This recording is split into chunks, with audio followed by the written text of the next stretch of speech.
what did y'all work on, and what went so right on the feet? Because I was sold, just like the world, because a lot of what Khabib said wasn't true, apparently, leading up to this fight. He's going to take the fight down over and over and over and over. It's it's no secret, and that's what he's going to do. He didn't. He went out there and he fought toe-to-toe with one of the most violent, vicious strikers in the sport, and actually put from what I saw, in my opinion, he put panic, and this is no disrespect to Justin. I absolutely love Justin and think he's a fantastic fighter.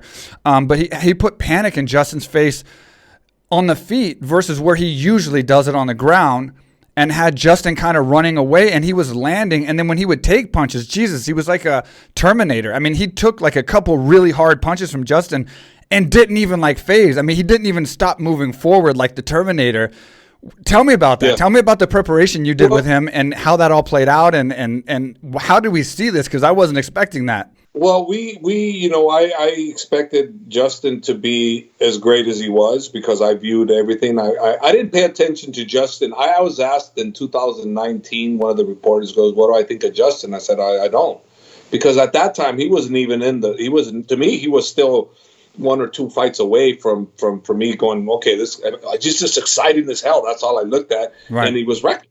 I looked at him as a reckless, fighting as hell, do or die type of guy. That's what he loves, So I didn't think much. So when they asked me what I think, I said, I don't, And then of course, everybody, all eyes are on him when he fought Tony. With what happened, and the way he operated with Tony was a master. In my opinion, it was a master performance. And I'm like, oh boy. Yeah. Now I got fight in my hands. Yeah, before did. It was like, where's that wild, crazy guy? Yeah, exactly. No. I saw a very calculated, very smart, very intelligent thinking fighter. And I went, damn. And then hearing his coach, who I think is a great coach, talk to him, when he looked like he was going to go and slug it out, he goes, remember what happened last time? And I said, man, that goddamn coach is good. Whitman's and I said, amazing. I got my hands full on this one. So I knew going into this, I better use my head because I got a master chess player on the other end. And if I don't do my homework, they're going to checkmate us. So I told Khabib they're going to focus a lot on your leg kick. They're going to go to the calf. They're going to go to the calf because that's what I would do. I would come after your calf like a crazy guy. And now I'm thinking broken foot doesn't help. I'm like, oh, man. And that's where they're going to come. I'm going, oh, my God. I'm thinking we're in trouble. So that's coming into my mind. So we're working a lot of leg defense, like move the leg away, leg checking, inside check, outside check. If we didn't do that, I don't know what would have happened because he did land about 3 or 4 real good ones. Yeah, he did. And I knew he would land some. I knew it. There's no way we're going to avoid him completely not landing. He was going to land some, but he was going home run on them suckers. But I also knew I taught him Cain Velasquez style. And what people don't realize is that Cain Velasquez style is a lot of pressure. A lot of pressure. It's hard for you to do anything when you got Cain Velasquez style coming at you because Cain will punch you and you think you're going to punch and he take you down because you got the element of feeling, okay, he's punching me, but wait a minute, shit, he's not going to take me down. So that's what Justin felt. Justin felt the pressure of a guy that can punch him properly, but also look to take him down and punch him and hurt him. So first thing I said, when you first go out there, stay relaxed, feel him out. I don't want you to come in and do nothing.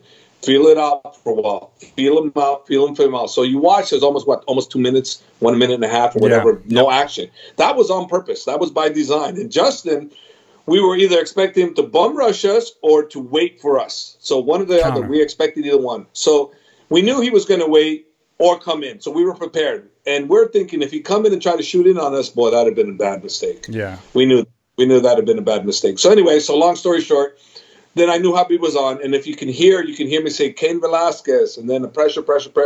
Then I'm telling him, relax, just throw combinations, 3, 4, do 2 or 3 punches, but relax, keep on pressure. The key was pressure. That was the key. And a lot of people have always undersold Khabib's stand-up. And I don't know how many times I have to tell people, he can stand. But, this is the thing. Swick, I never want him to stand. Why? I mean, even in practice, when he stands and he might have whooped their ass, right? He comes back and, and I look at him, I said, what the hell was that? He goes, what, coach? I go, how many takedowns did you try? Well, I go, are we going to do this in the fight? Are we going to just stand with this guy? I go, no, you need to take him down. I need threat of a takedown at all times. You want to get ready for this fight? We got to have a threat of all times, no matter what. You stood the whole damn round. Not one time did you try to take him down. So I've trained them to be that way from the beginning. So it isn't like all of a sudden he stands and then, no, he's always mastering the takedown with the strikes and the kicking, and he's always done that. So, and it's because I'm always on him about that, and he stands, but come fight time, it's all about the game plan. I don't work all this stuff. Now, if I had him year round, then guess what I would do? I would make him just box some days just to get better at boxing. I would make him just kickbox to get better at kickboxing. But I don't have him but till fight time, so I have to work on the strategy for the fight. So the strategy for the fight was pressure, pressure, pressure. Pressure, pressure, pressure. No kickboxing range, because that gives Justin the huge advantage. And I knew, just like Khabib's stand-up is so underrated. His boxing is so much better than people give credit. I think the world knows now. And let me say, obviously you train him to be the best stand-up fighter possible because you want him to be able to do good on the feet in this situation like he did.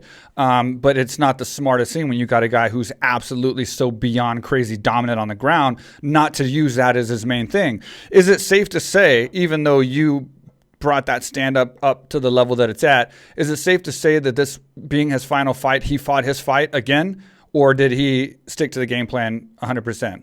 This is the first time with me in his corner, not his father, being alive and being at home, talking to him and having his father for confidence. This is the first time he followed the game plan to a T. He did exactly what I wanted to do without anybody there. But of course, I did remind him. I said, please, let's keep the father's legacy intact. Let's go father's plan, please. And he goes, okay, coach. And he did. He followed father's plan better than when he fought Dustin. He was better prepared. And forget about the bad luck and the mumps and the training.